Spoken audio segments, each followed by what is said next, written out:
So it's finally come to the point where you're going to be laying your turf. Exciting times. Now there's a couple of things to consider. If it's going to be hot, you want to start nice and early, get the grass down and get the water onto it straight away. And if it's been wet, because this is cut fresh for you every day, there might be a delay coming out of the farm because they can't cut it.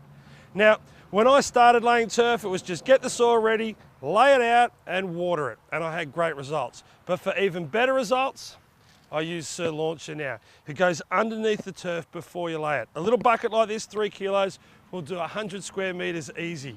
What it does is it's got a thing called moisture magnets in it. So when you water the lawn, the water hangs around longer and this guy gets established quicker. It's a win-win because it's got a starter fertilizer in it as well. So how do we apply it? Well, light, and I like to go over it both ways in both directions so I know I've got a nice even coverage.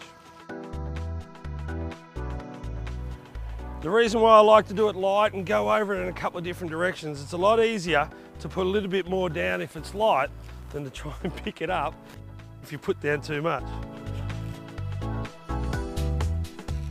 We're ready to lay turf. Now it's pretty simple. I always tell people, make sure it's green side up. That's a great start. But actually there is a bit of a science to it. I like to go around the edges against any hard surfaces with full slabs. Brickwork, concrete tiles are going to heat up far more than any other material. So the grass that's hard up next to it needs to be strong and robust. If you've got little cuts on the edges, they're going to dry out quicker and easier. Big pieces like this, you've got the best possible chance of taking.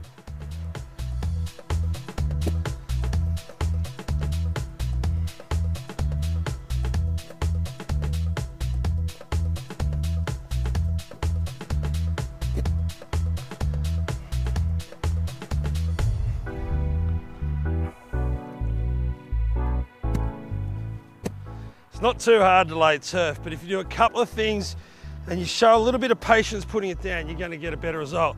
The first thing is I like to get them nice and butt next to each other. It just means that there's less air in these joints, less chance for them to dry out. And if you have a look at this, it's kind of like a brick pattern. I'm starting with halves and then the next course I'm starting with a full. And that just means it breaks up the lines, so it looks better straight away. And if you do get a big downpour of rain, it's not going to wash everything away. If you're working on a slope, it's really important that you work across it. If you get a heavy downpour and all your turf is sloping down towards the bottom, the water and the turf will pick up speed and everything will move on you before the root system gets established. On a nice flat area like this, it's not so important, but aesthetically, it just depends on where you're looking at the lawn, because for the first couple of weeks, you're going to see a few little lines.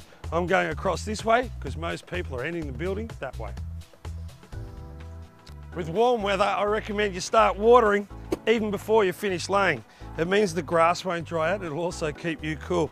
But get water on it ASAP, no matter what the temperature.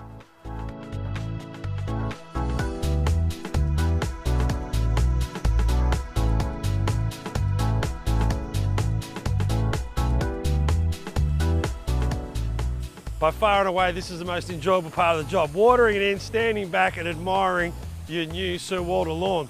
Now, how much do you water? Well, at first, I don't think you can overwater a new lawn. I like to do it morning and night. Straight off the bat, as soon as you finish, give it a nice heavy soaking. I like to get it so wet that when I walk on it, I can hear the whoosh, whoosh, whoosh. And that means that the turf's getting contact with the soil and it's not going to dry out on you. On the hottest of days, if it looks like it needs a water, it does. And I reckon for about the first month, you can't overwater it.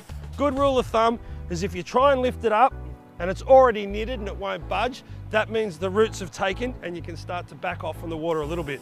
As far as long term, I only water my lawn when it looks like it needs it. For a good looking lawn like this, find your nearest Lawn Solutions Australia grower.